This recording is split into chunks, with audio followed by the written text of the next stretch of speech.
Y ahí está el doctor Eugenio Raúl Zaffaroni. Gracias, aquí estamos para que nos ayude a pensar en voz alta dónde estamos plantados, qué significa no solo Consejo de la Magistratura y esta manera que se ha desarticulado y de pronto después de 16 años la Corte te dice te doy 120 días y definí. El Congreso dice no tengo tiempo. Y entonces, bueno, si no tenés tiempo no te preocupes, somos 4, resolvemos entre nosotros. Es así. Y más o menos, más o menos.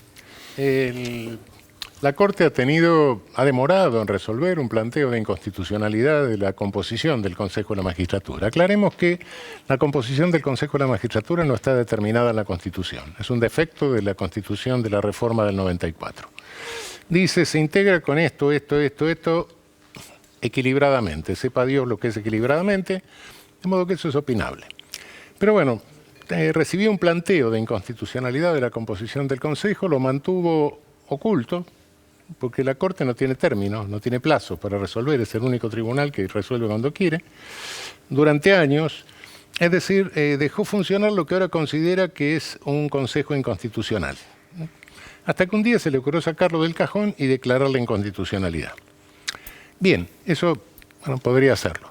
Lo que no podía hacer es devolverle vigencia a las disposiciones derogadas de la ley anterior, que habían sido derogadas por el Congreso de la Nación.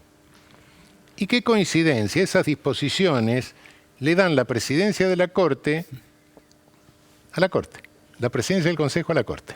Bien. Eso, bueno, ya empieza a llamar la atención. Segundo, le deja que funcione el Consejo Inconstitucional durante un plazo. No sé, una cosa rarísima, no. Y tercero, acaba de hacer una cosa peor. Yo realmente no sé si está bien, no estoy opinando sobre lo que hizo el juez federal de Paraná. Puede estar bien, puede estar mal, puede uno coincidir o no coincidir jurídicamente con lo que alguien hace, pero la Corte no solo le anula lo que hizo, sino que pasa sus antecedentes al Consejo de la Magistratura para que lo sancionen. Eventualmente lo pueden destituir. Gravísimo. Entonces, en unos términos que son absolutamente fuera de todo el estilo tradicional de la Corte. Esto es una gravísima lesión a la independencia interna de los magistrados. Porque además le pasa al Consejo de la Magistratura para que evalúe si tiene que suspenderlo y mandarlo a jury, y al mismo tiempo el primer caso que va a tener el nuevo presidente de la Corte, que es el presidente del Consejo de la Magistratura, es analizar el caso que le acaba de mandar, es decir, los dos lados del mostrador. Los dos lados del mostrador está efectivamente, pero cuidado, ¿qué quiero decir con la independencia interna del magistrado? Una cosa es la afectación de la independencia externa del Poder Judicial cuando hay presiones de otro poder del Estado, de grupos de poder económicos o los que fueren. Esto se produce en hechos, en circunstancias que son no en cualquier causa, sino en causas que tienen cierta trascendencia y son excepcionales y generalmente producen un escándalo. Ahora, la independencia interna es otra cosa, es la independencia que tiene el juez para decidir siguiendo o no siguiendo lo que hayan decidido las instancias superiores, siguiendo o no siguiendo los criterios, la jurisprudencia de las instancias superiores. Claro. Que de otra forma no se puede renovar la jurisprudencia tampoco, si desde abajo no la van renovando. Entonces, cuidado con eso, porque eso es una especie de dictadura de los órganos colegiados de instancias superiores. Ah, mira. Y yo la he sufrido. Y me he cuidado mucho de no caer en ese error cuando he tenido el poder de integrar órganos colegiados. Pero la diferencia que hay con la pérdida o la lesión a la independencia externa es que esta es cotidiana. Esta se sufre todos los días. Esta no solo se sufre en las sentencias, sino que se sufre en que uno pide un ventilador y no se lo mandan, pide un empleado y no se lo nombran, etcétera. Pide una licencia y no se la dan. Es una presión vertical, es un totalitarismo interno, una verticalización, disciplinamiento vertical del Poder Judicial. Es casi una situación de persecución. Sí, pero no es contra este juez solo, es una advertencia para todos los jueces. Esto significa decir, muchachos, ustedes o se alinean o a partir de aquí le vamos a hacer lo mismo. Tal cual, Bien, y llegado a esta situación, le voy a hacer dos preguntas que tienen que ver con el Poder Legislativo.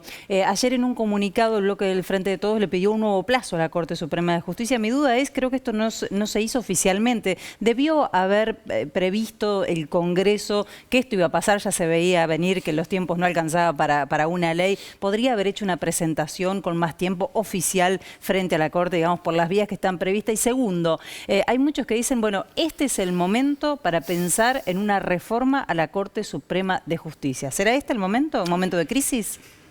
Bueno, primero, la primera pregunta no sé responderla porque realmente todo esto es muy anormal. Bien. De modo que no sé cuál es el procedimiento, sinceramente. Esto nunca había pasado. No tiene precedente, bueno, en fin. La segunda creo que se necesita, es indispensable un proyecto de reforma al Poder Judicial. Cuidado con lo que estoy diciendo. Hay que despartidizar esto. Acá todo el mundo, y en esto le paso factura a propios y extraños, cuidado, a todos los colores políticos. No, yo no voy a hacer eso porque van a creer que es como que una casa se esté viniendo abajo. Nunca es el momento. Diga, no, yo no es el momento que van a creer que la quiero ocupar. Y entonces no tampoco porque van a creer que la quiero ocupar y entonces la casa se viene abajo. Y se vino abajo. Ese es el asunto. Estamos en una ¿Se situación vino abajo crítica. el sistema judicial? El sistema judicial viene funcionando mal porque desafío a cualquiera que se lea todas las constituciones del continente americano y todas las europeas y me diga si alguna tiene una estructura institucional del Poder Judicial más irracional que la nuestra. Irracional. Irracional, y no la va a encontrar, porque no hay. Más o menos, no tenemos el sistema norteamericano, no tenemos el sistema europeo, no tenemos el sistema mixto de algunos países de la región. Tenemos un sistema que se ha ido deteriorando a lo largo de los años, que deformó totalmente el sistema norteamericano, no es más el sistema norteamericano el que tenemos nosotros, y la consecuencia de eso es un sistema donde nadie unifica los criterios jurisprudenciales. Entonces yo puedo ser un delincuente de un lado de un retén policial y del otro lado del retén policial por la misma conducta, regida por el mismo código, me dan una medalla y me hacen un acto de homenaje. O puedo hacer un contrato en una provincia y no lo puedo hacer cruzando el río. Así es. Bueno, no hay nadie que unifique eso. Y tenemos una Corte Suprema que emite 17.000 decisiones por año. Una cada media hora sin dormir, sábados y domingos. Obviamente cuando yo llegué a la Corte tardé meses en acostumbrarme a firmar sin saber lo que firmaba. ¿Cómo es eso? No O sea, entiendo nada. firman sin saber lo que firman porque Claro, a ese ritmo es imposible ser consciente. pero no solo eso. ¿Y quién determina? Hay otro problema que es más grave. Hay todo un equipo, entonces uno se convierte en un jefe de oficina que fabrica sentencias. Eso es terrible. Bueno, pero no las hace uno. Y hay otro problema, que además se firma sin saber, porque no se conoce la materia. Estamos en problemas. Ahí estamos en No, problemas. pero eso no es inevitable, porque se cree que cuando un señor pone la mano sobre la Biblia y jura porque asume como ministro, baja el Espíritu Santo, se produce Te ilumina, claro. un Pentecostés y le da la ciencia infusa de toda la materia jurídica. Eso no es cierto. Rama del derecho a la que la gente le dedica su vida. Así es. Bueno, no, acá resulta que hay 5 personas o 4 personas o las que fueren que conocen todo el derecho, toda la rama del derecho. Eso no existe. No existe. Nadie conoce Digo, eso. para la población que tenga frente así a 2 miembros de la Corte que hayan sido designados por decreto, más allá después que hubo un juego del Parlamento, pero por decreto, Rosenkrantz, por decreto, Rosati, quien ahora incluso se va a rogar por sí mismo ser el presidente de la legislatura. Se autovotó, salteaste el autovoto para ser titular de la Corte también. para ser presidente Es de un la Corte. rosetista de la primera Con el hora. conflicto interno que escandaloso que saltó al público también. Ahora, ¿qué Entonces, intereses representa la Corte o Rosati? ¿Qué intereses representan? Porque el fin de semana veíamos hasta la Cámara de Comercio de Estados Unidos firmando un comunicado pidiéndole al Congreso que envíe a los representantes para efectivamente cumplir con lo que la Corte estaba disponiendo.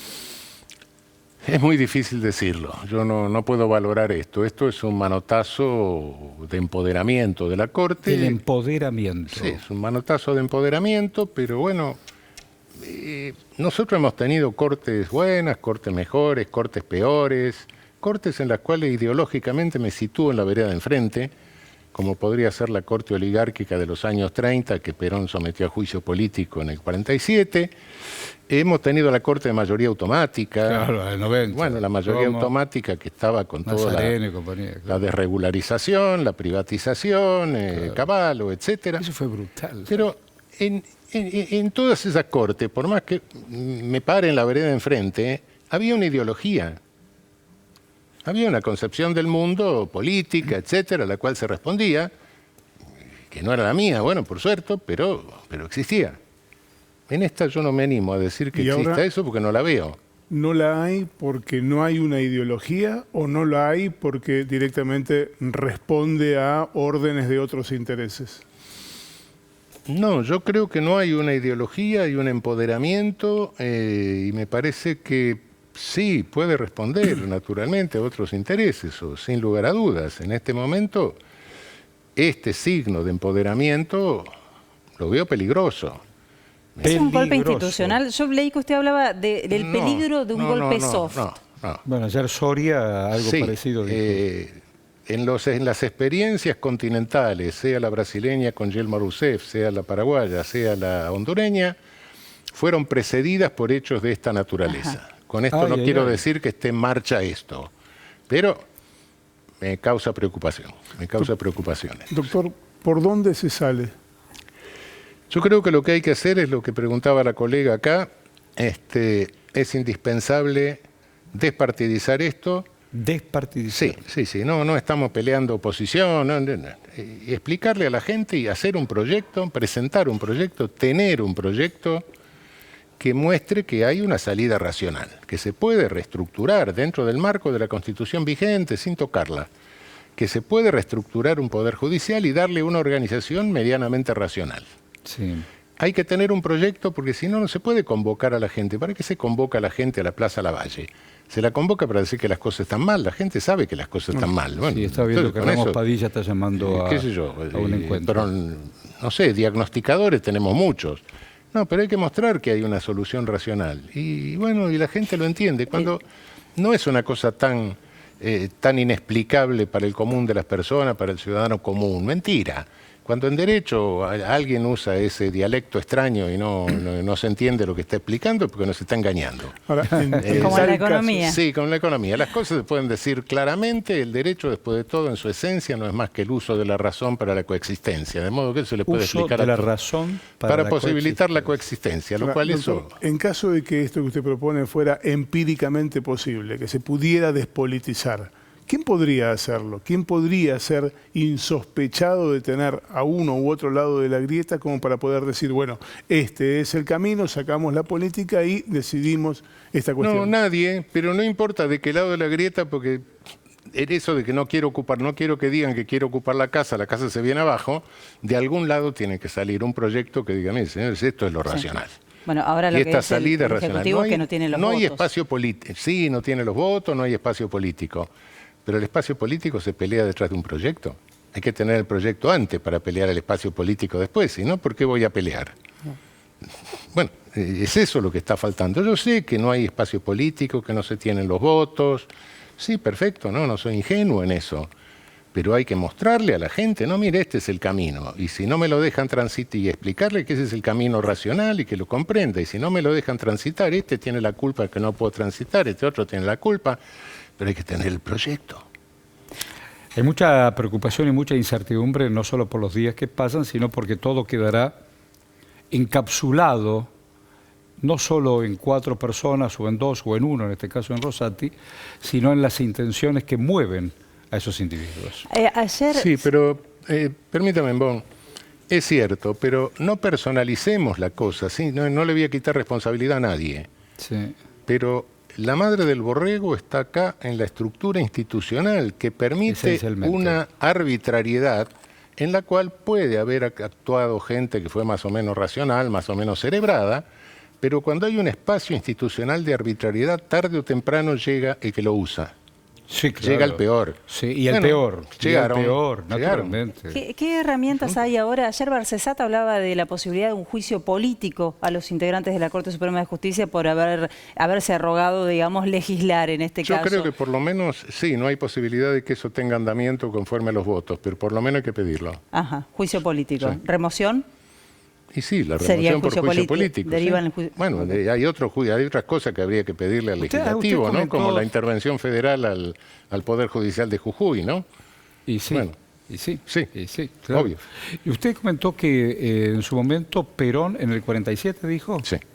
hubo un juicio a la Corte. Juicio político que se llevó a cabo con toda la regularidad y con las mayorías del Senado necesarias, sí. Bien, ¿y cómo terminó todo eso? Lo destituyeron, Los destituyeron. Sí. 47. sí. Salvo uno de los jueces de la Corte que quedó. Sí. Antes de decirle gracias y que nos ayude a pensar, si me permite la infidencia, en la Feria del Libro, ¿qué va a presentar? Es un libro sobre colonialismo y derechos humanos. Nada más ni nada menos. La historia larga de los derechos humanos. ¿Arranca? Arranca en 1492 o en 1494 con Cristóbal Colón o con Vasco da Gama dando la vuelta por el sur de África. Y hasta hoy. Hasta hoy.